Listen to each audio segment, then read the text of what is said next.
Hello बच्चों, let's read the question. कह रहा correct sequence of decreasing ionic radius. Decreasing ionic radius का correct sequence हमें बताना है। ओके बच्चों, देखो जो रेडियस होता है ना बच्चों, ओके कोई भी है, वो इनवर्सली प्रोपोर्शनल होता है इफेक्टिव न्यूक्लियर चार्ज के। इफेक्टिव न्यूक्लियर चार्ज आपका इक्वल होता है Z माइनस सिग्मा के। Z क्या है बच्चों? आपका नंबर ऑफ प्रोटॉन्स है बच्चों, या न्यूक्लियर चार्ज है। और सिग्मा क्या है? स्क्रीनिंग कांस्टेंट है, जो कि आपका इंटर इलेक्ट्रॉनिक रिपल्शन के कारण आता है बच्चों। सिग्मा जितना ज्यादा रहता है ना बच्चों, इफेक्टिव न्यूक्लियर चार्ज उतना ही कम होगा। ओके, और Z जितना ज्यादा रहेगा, इफेक्टिव न्यूक्लियर चार्ज उतना ही ज्यादा होगा। ओके बच्चों, और अकॉर्डिंगली हमारा रेडियस भी वेरी करेगा। आज जैसे O2 माइनस है, ऑक्सीजन से बना होगा, ऑक्सीजन का एटॉमिक नंबर है 8। ओके, तो जब O2 माइनस बना, क्या बना? O2 माइनस जब आपका बना है, तो इसके पास में इलेक्ट्रॉन कितने हो गए? 10 हो गए। प्रोटॉन अभी भी इसके पास में 8 ही है। Atomic number equal to number of protons बच्चों। ओके, फ्लोरीन है एटॉमिक नंबर 9, F माइनस बना, तो इलेक्ट्रॉन इसके पास भी 10 आ गए बच्चों।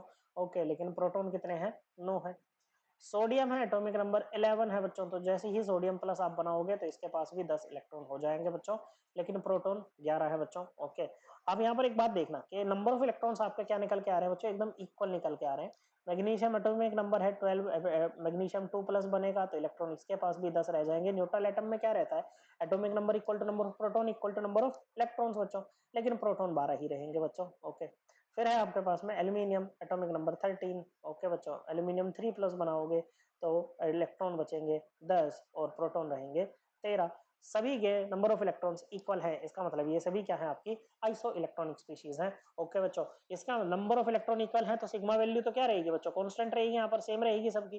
तो अगर आप Z को बढ़ाओगे तो Z इफेक्टिव भी बढ़ेगा। ओके, नंबर ऑफ प्रोटॉन्स बढ़ेंगे तो Z effective effective nuclear charge बढ़ेगा, और रेडियस क्या करेगा? आपका डिक्रीज करेगा। या फिर आप ये समझो, अगर आपके पास में आइसो इलेक्ट्रॉनिक स्पीशीज है तो जितने ज्यादा नंबर ऑफ जितना ज्यादा मैग्नीट्यूड होगा नेगेटिव चार्ज का, रेडियस उतना ही ज्यादा होगा, और जितना ज्यादा मैग्नीट्यूड होगा पॉजिटिव चार्ज का, रेडियस क्या रहेगा? उतना ही कम यहाँ पर रहेगा बच्चों। ओके, तो यहाँ पर देखो आपके पास में जैसे यहाँ पर है, और ये दो आपकी नेगेटिवली चार्ज स्पीशीज है, तो इसमें O2 माइनस का सबसे ज्यादा होगा, फिर F माइनस का।